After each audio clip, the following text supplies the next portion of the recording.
UP TET 2020 किसका किसका मान्य होगा?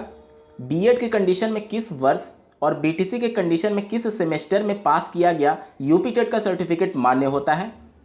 अगर आपकी किसी सब्जेक्ट में बैक लगी है या फिर किसी सेमेस्टर में सेमेस्टर बैक हो गया है तो उस कंडीशन में यूपी टेट 2020 आपका मान्य होगा या नहीं, इन सभी प्रश्नों का जवाब हम लोग इस वीडियो में ढूंढने की कोशिश करेंगे। नमस्कार दोस्तों, मेरा नाम है नीरज और आप देख रहे हैं करियर बिट यूट्यूब चैनल। अगर आप इस चैनल पहली बार विजिट कर रहे हैं तो इसको सब्सक्राइब करते हुए बेल आइकन को प्रेस करना ना भूलें। यूपी टेट 2020 के ऑफिशियल नोटिफिकेशन को अगर आप देखेंगे तो बीएड हो या फिर बीटीसी हो, सभी के एजुकेशनल क्वालिफिकेशन में अंतिम लाइन में एक बात जरूर मेंशन की गई है कि ऐसे अभ्यर्थी पात्र होंगे जो कि अपना प्रशिक्षण उत्तीर्ण कर चुके होंगे, यानी कि जिनका प्रशिक्षण समाप्त हो चुका होगा या फिर अंतिम वर्ष में शामिल होने वाले होंगे। यानी कि बीएड हो या फिर बीटीसी हो, अंतिम वर्ष में अगर आप अपीयरिंग में हैं तब आपका मान्य होगा, प्रथम वर्ष में अगर आप हैं तो मान्य नहीं होगा। और जो माननीय सुप्रीम कोर्ट का फैसला आया था इन सर्विस टीचर्स के लिए, उसके संदर्भ में पहले ही परीक्षा कराने वाली संस्था यानी पीएनपी ने स्पष्टीकरण दे दिया था कि वो जो फैसला है वो इन सर्विस टीचर्स यानी जो पहले से शिक्षक हैं उनके लिए मान्य होगा, और अगर आप शिक्षक नहीं हैं तो उस कंडीशन में वो फैसला आप पर लागू नहीं होगा, ये पीएनपी का कहना है। अब अंतिम वर्ष का मतलब आप समझ लीजिए। पहले बात करेंगे बीटीसी या फिर डीएलएड के कंडीशन में। तो अगर आप बीटीसी या फिर डीएलएड कर रहे हैं तो अंतिम वर्ष का मतलब ये हुआ कि आपके 2 सेमेस्टर के रिजल्ट की घोषणा हो चुकी होनी चाहिए आवेदन करते समय, क्योंकि वर्ष की अगर बात की जाए तो डीएलएड में सेमेस्टर प्रणाली चलती है। तो अंतिम वर्ष यानी कि तृतीय सेमेस्टर में अगर आप प्रशिक्षणरत होंगे तो भी आप अंतिम वर्ष में ही काउंट होंगे, और अगर चतुर्थ सेमेस्टर में प्रशिक्षणरत होंगे तो भी आप अंतिम वर्ष में ही काउंट होंगे। तो बीटीसी के कंडीशन में आप क्लियर समझ लीजिए कि आपके 2 सेमेस्टर के रिजल्ट की घोषणा हो चुकी होगी, तब आप पात्र होंगे इसमें आवेदन करने के लिए। अब बात करेंगे बीएड के कंडीशन में, तो जिनका प्रथम वर्ष का रिजल्ट घोषित हो चुका होगा वह पूरी तरीके से पात्र होंगे यूपी टेट 2020 में आवेदन करने के लिए, क्योंकि बीएड में वार्षिक परीक्षा की प्रणाली चलती है, यहाँ पर सेमेस्टर प्रणाली नहीं चलती है। तो प्रथम वर्ष का अगर आपका रिजल्ट घोषित हो चुका है आवेदन करते समय तो आप पूरी तरीके से पात्र होंगे इसमें आवेदन करने के लिए।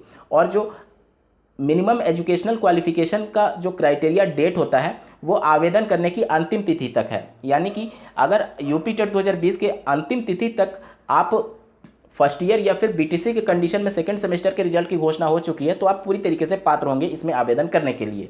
अब बात करेंगे बैक पेपर के कंडीशन में यूपी टेट 2020 मान्य होगा या नहीं। सबसे पहले चर्चा होगी बीटीसी और डीएलएड की। बीटीसी और डीएलएड में 2 प्रकार से उत्तर प्रदेश में बैक लगते हैं। पहला होता है सब्जेक्ट बैक, दूसरा होता है सेमेस्टर बैक। सब्जेक्ट बैक की अगर बात की जाए तो एनसीटी की गाइडलाइंस के अनुसार अगर अधिकतम 2 सब्जेक्ट में किसी सेमेस्टर में आपकी बैक लगी तो उसे सब्जेक्ट बैक बोला जाता है, और एनसीटी की गाइडलाइंस के अनुसार कम से कम 3 सब्जेक्ट में किसी सेमेस्टर में आपकी बैक लग गई या फिर अधिकतम कितने भी सब्जेक्ट में बैक लगी है तो वो सेमेस्टर बैक की कैटेगरी में आता है। अब जिस प्रकार से पीएनपी के ऑफिशियल नोटिफिकेशन के अनुसार अंतिम वर्ष का छात्र ही यूपी टेट 2020 की परीक्षा देने के लिए पात्र होगा, तो बैक के कंडीशन में भी आपका यही नियम लागू होगा। अब देखिए सब्जेक्ट बैक के कंडीशन में, यानी कि अगर अधिकतम 2 सब्जेक्ट में आपकी बैक लगी है तो उस कंडीशन में एनसीटी की गाइडलाइंस ये कहती है कि आप अगले सेमेस्टर में प्रमोट हो जाते हैं और अगले सेमेस्टर की परीक्षा में बैठने के लिए पात्र होते हैं। इस कंडीशन में अगर आपका प्रथम सेमेस्टर या फिर द्वितीय सेमेस्टर दोनों में से अगर सब्जेक्ट बैक लगे हैं किसी सेमेस्टर में तो आपका यूपी टेट 2020 देने के लिए आप पात्र माने जाएंगे। लेकिन शर्त यही है कि आपके द्वितीय सेमेस्टर के रिजल्ट की घोषणा हो चुकी होनी चाहिए आवेदन करने की अंतिम तिथि तक भी, ठीक है। सब्जेक्ट बैक के कंडीशन में आप यूपी टेट 2020 की परीक्षा में बैठने के लिए पात्र तो हैं, लेकिन आप इस सर्टिफिकेट का इस्तेमाल किसी शिक्षक भर्ती में तब तक नहीं कर पाएंगे जब तक आप अपना प्रशिक्षण समाप्त नहीं कर लेते और सभी बैक पेपर को क्लियर नहीं कर लेते। कहने का मतलब है कि आप बैक के कंडीशन में, सब्जेक्ट बैक के कंडीशन में यूपी टेट की परीक्षा के लिए पात्र हैं अगर आपके द्वितीय सेमेस्टर के रिजल्ट की घोषणा हो चुकी है। लेकिन अगर शिक्षक भर्ती आ जाती है तो जब तक बैक पेपर क्लियर नहीं होगा तब तक आप इस यूपी टेट के आधार पर उसमें सम्मिलित नहीं हो पाएंगे। यहाँ तक क्लियर। अब बात करेंगे सेमेस्टर बैक वाले अभ्यर्थियों के कंडीशन में। देखिए अगर किसी भी सेमेस्टर में आपकी बैक लगी है, सेमेस्टर बैक लगा है, तो उस कंडीशन में आप अगले सेमेस्टर में नहीं प्रमोट होते हैं, बल्कि आपको उसी सेमेस्टर में अध्ययन रहते हुए सभी पेपर्स को क्लियर करना होता है बीटीसी और डीएलएड के कंडीशन में उत्तर प्रदेश में। तो अगर आपकी द्वितीय सेमेस्टर में सेमेस्टर बैक लगी है तो उस कंडीशन में अभी भी आप द्वितीय सेमेस्टर में ही काउंट हो रहे हैं, आप तृतीय सेमेस्टर में प्रमोट नहीं हुए, यानी कि अंतिम सेमेस्टर में नहीं काउंट हो रहे हैं, तो उस कंडीशन में अगर आपकी द्वितीय सेमेस्टर में सेमेस्टर बैक हुई है तो आप यूपी टेट 2020 के लिए पात्र नहीं माने जाएंगे। वहीं ऐसे अभ्यर्थी जिनका प्रथम सेमेस्टर में सेमेस्टर बैक हुआ था और उन्होंने प्रथम सेमेस्टर के सभी पेपर्स को क्लियर कर लिए हैं और द्वितीय सेमेस्टर भी उन्होंने सही से पास कर लिया है, या फिर अगर एक या फिर दो सब्जेक्ट में बैक लगी है, सेमेस्टर बैक नहीं लगा है, उस कंडीशन में वो अभ्यर्थी भी यूपी टेट 2020 के लिए पात्र होंगे। कहने का मतलब ये है कि आवेदन करने की अंतिम तिथि से पहले एनसीटी की गाइडलाइंस के अनुसार आप अंतिम वर्ष में काउंट होने चाहिए, यानी कि द्वितीय सेमेस्टर के रिजल्ट की घोषणा हो जानी चाहिए और सेमेस्टर बैक आपका नहीं होना चाहिए। अब बात करेंगे बीएड के कंडीशन में। तो जैसा कि आपको ज्ञात होगा, उत्तर प्रदेश में बीएड वार्षिक परीक्षा प्रणाली चलती है। तो यहाँ पर जिन अभ्यर्थियों का सब्जेक्ट बैक हुआ होगा प्रथम वर्ष में, वो पात्र होंगे यूपी टेट 2020 की परीक्षा में सम्मिलित होने के लिए, क्योंकि एनसीटी की गाइडलाइंस के अनुसार अगर आप द्वितीय वर्ष में प्रमोट हो चुके हैं सब्जेक्ट बैक के कंडीशन में तो आप पात्र हैं परीक्षा में सम्मिलित होने के लिए। लेकिन अगर आपका प्रथम वर्ष में ईयर बैक हो चुका है, यानी कि पूरा बैक हो चुका है, तो उस कंडीशन में आप पात्र नहीं होंगे यूपी टेट 2020 की परीक्षा में सम्मिलित होने के लिए। इसके साथ ही मैं विशेष रूप से टिप्पणी ये करना चाहूँगा कि अगर आपका तृतीय सेमेस्टर में डीएलएड के कंडीशन में सेमेस्टर बैक हुआ है तो आपका कोई भी प्रभाव नहीं पड़ेगा। क्यों? क्योंकि भले ही तृतीय सेमेस्टर में सेमेस्टर बैक हुआ है, उस कंडीशन में आप सेकेंड ईयर में ही काउंट हो रहे हैं, क्योंकि सेकेंड सेमेस्टर का रिजल्ट आपका घोषित हो चुका है। तो अगर तृतीय सेमेस्टर में सेमेस्टर बैक हुआ है तो उस कंडीशन में आप यूपी टेट 2020 के लिए पात्र माने जाएंगे। और अगर चतुर्थ सेमेस्टर में सेमेस्टर बैक हुआ है तो भी आप आवेदन कर सकते हैं।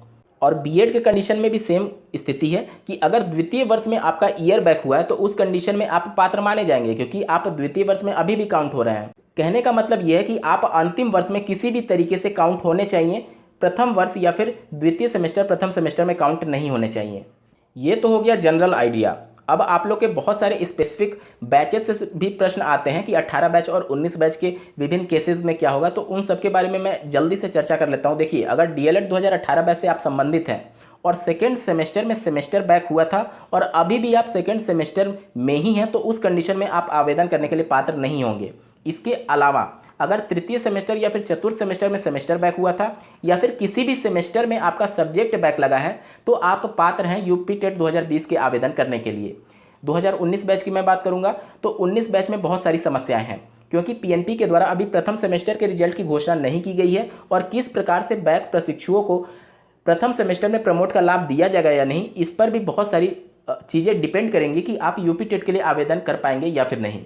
अब देखिए, जो 19 बैच से संबंधित ऐसे अभ्यर्थी हैं जो कि बिल्कुल फ्रेश पास हैं, यानी कि जिनका एक भी सब्जेक्ट में बैक नहीं लगा है, वो पूरी तरीके से आश्वस्त रहें, आप सभी यूपी टेट 2020 के लिए पूरी तरीके से पात्र हैं आवेदन करने के लिए।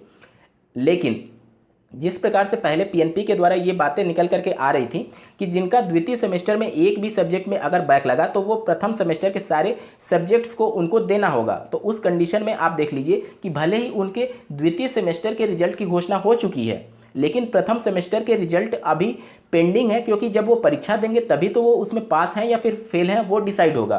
तो अगर पीएनपी इस बात पर फैसला लेती है कि प्रथम सेमेस्टर के सारे पेपर देने होंगे अगर द्वितीय सेमेस्टर के बैक पेपर के कंडीशन में, तो उस स्थिति में आप यूपी टेट 2020 के लिए पात्र नहीं माने जाएंगे ऐसे प्रशिक्षु जिनका एक भी सब्जेक्ट में बैक लगा है।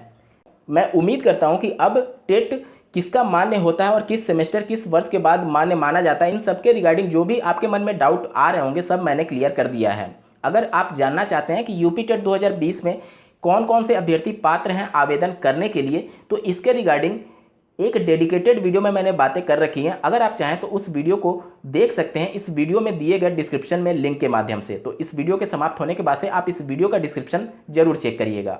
इस वीडियो को देखने के लिए आपका बहुत बहुत धन्यवाद। भगवान करे आपका दिन शुभ हो।